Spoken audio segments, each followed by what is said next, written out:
Is it ever anyone that you've seen in the crowd? You're like, really? Donald Trump and Candace Owen, I would just baff to just see them there. You're joking. Yeah, Donald Trump. that was the Kevin Holland fight. Again, he's a massive UFC fan. Yeah. So, and I forgot that because I know I've actually been there. I was there the following year, which was interesting as well because I was the year before.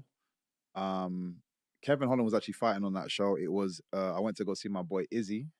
Izzy was fighting Pereira. He got the one back. And I was in the crowd watching, and then the full year later, I'm there again. But also Donald Trump was there, and I didn't think about it, but when he was there, I was like, oh snap! Like gave him a little wink and then carried on going. I saw Candice Owens there as well. These are people obviously I'm very like I like to kind of understand what's going on with certain things. So I look a lot of like I've seen a lot of like Candice Owens podcasts because she can be quite controversial. Yeah. But I like some of the stuff she says, not everything, but I like some of the stuff she says. I like to try and understand some of the stuff that I'm against, but she says, obviously Donald Trump as well. Donald Trump, any differences when you see him in real? No, he's still Donald Trump, and I'll tell you now, no matter who's fighting on that show, nobody gets a cheer louder than Donald Trump. In Miami, every time he stood up, he just stood up. The crowd goes nuts. Yeah, nuts. And then he sits back down. It's just like quiet. And obviously, like you got the key fighters that come out, and it's people making noise, but it was nothing. They got nothing on Donald Trump, man. Wow, he's loved over there. He loves America. Yeah, he does. And you can see, like again, however you feel, on whatever side you land on with regards to him. If you look into a lot of his history and what he's done, he knows he knows what he's doing. Mm-hmm. He knows what he's doing. Can I ask you a personal question? What's the highest celebrity's number that you have in your phone? The who? The biggest celebrity. The biggest celebrity that you probably got on your phone.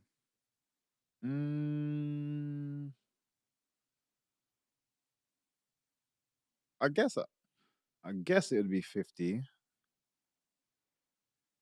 But everyone's big in different ways. Like yes. I used to chat to Tom Holland. Not Tom Holland, sorry. Tom Hardy, sorry.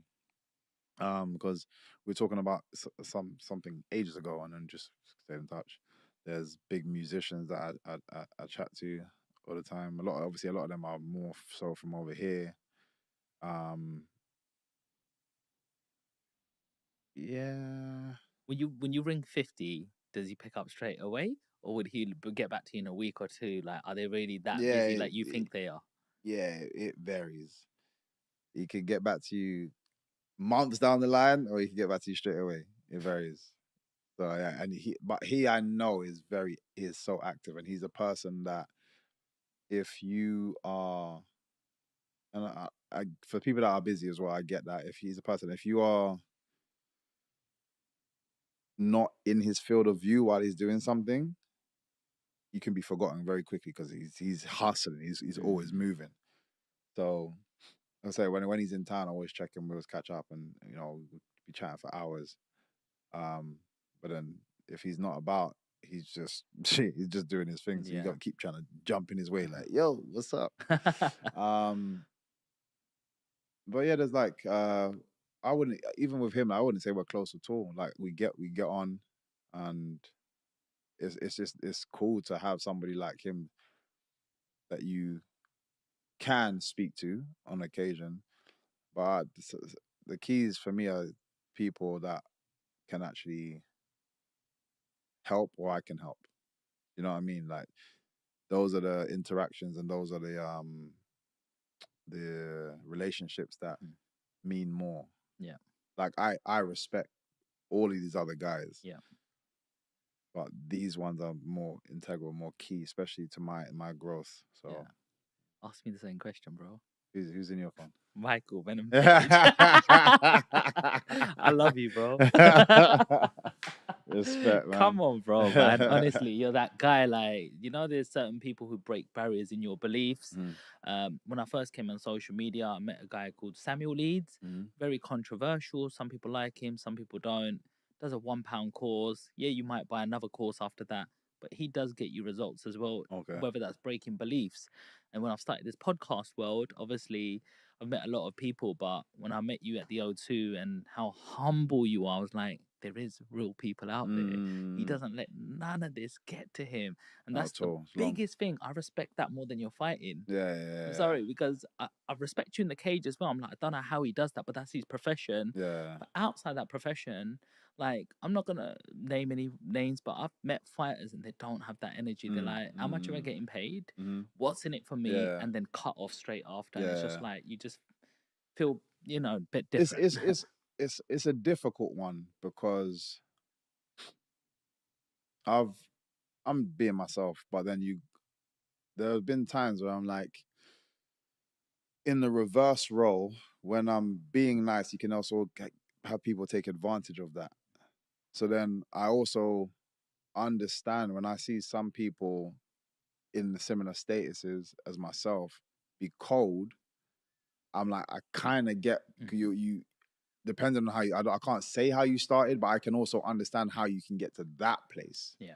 Where if people have, messed you about too many times, you're like, hell no, I'm not allowing this again. And then I create certain channels for you to have to go through. So if you had just so happened to get to me directly for what, like, as we just kind of came across each other, it's like, I gotta be like, nope. Yeah.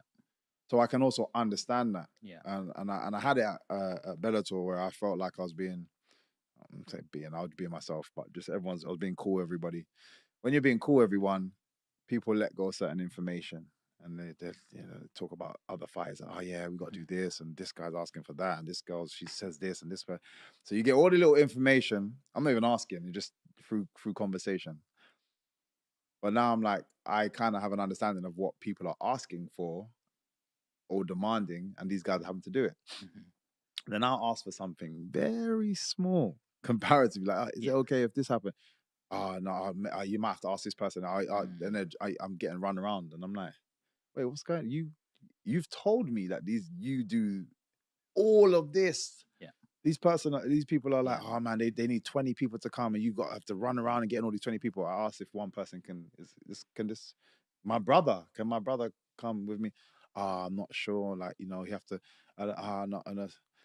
And there was a phase where I got cold with a lot of people just because I felt I was being messed around a lot. I got really cold with a lot of people. Everyone felt that, obviously, because I'm usually like more like, you know what I mean? And after that, I got treated 10 times better. And it was disgusting. I actually felt, I hated the fact that I had to be this way for people to, like, people come up to me like treading on eggshells because they're like, oh wait, something's off with MVP. So they're like, oh, is everything okay? And I'm just like, yeah. And then I'll be like, oh yeah, I need this stuff. Oh yeah, we'll get done together. I'm just like, why did I have to be cold for you to respond that way? So like I said, everyone's got a story, and I'm not excusing bad behavior at all. Yeah. Because I don't feel like I need to do that. But I also can understand how you can get to that place. Yeah. Some people, not everybody is. Some people are just like that. They're just, in my opinion, they're just assholes. So it's them. But I can get when you're having to be that way as well. I totally do get what you mean, because sometimes I'll have a bunch of people just come straight to me and go, can you just tell me this? It's like they want a piece of you straight away. Yeah. And sometimes I like to ask something back, and I'm like, sure, what is it that you do? This. Oh, I need a little bit of help in that. Can you help me also? And then when they go, oh, we can talk about that. I'm like, you're not giving me that same energy. Yeah, we can talk about what you can do. Like, that's what I've had to learn, because before it's like, suck in your energy, suck in your energy, give in. And then when you ask for one thing back and they don't, it actually, well, for me, it hurts me psychologically, because I've done so much for you and other people. I give out good energy. Why can't I just receive it back? 100%. We're all human. Why can't we have that exchange? Balance is important as well. It can't just be one way. But yeah, I can totally relate to that. Before we wrap this one up, we've got to talk about a very important fight, the Ian Gary fight. That was the last fight you had? Yeah. Yes, what a fight that was. Yeah. Wow, talk to me about that one, Michael. It's a weird one because, and again, I don't want to appear to be making excuses, but I didn't feel myself. I'm going to keep it very simple. I wasn't my complete self. I'm still analyzing exactly the different things that was going on